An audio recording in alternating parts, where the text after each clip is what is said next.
萨姆·奥特曼 （Sam Altman） 是一位杰出的企业家、投资者以及人工智能领域的思想领袖。他最著名的身份之一是作为创业加速器 Y Combinator 的前总裁。该加速器孕育了包括 Airbnb、Dropbox 和 Reddit 等在内的数百家成功创业公司。他的职业生涯反映了他对技术和创新的深刻理解，以及他在推动技术企业成长方面的非凡才能。萨姆的故事始于密苏里州的圣路易斯，他在那里长大，并开始对计算机和编程产生兴趣。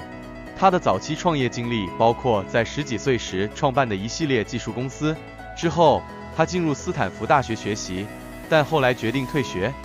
以全职投身于他的第一家重要创业公司 Loop。Loop 是一家社交地图服务公司，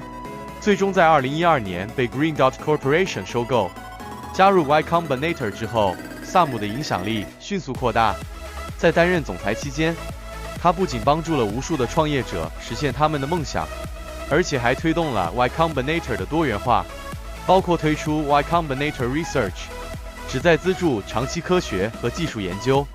除了他的 Y Combinator 角色，萨姆也因其对人工智能发展的兴趣而被广泛认知。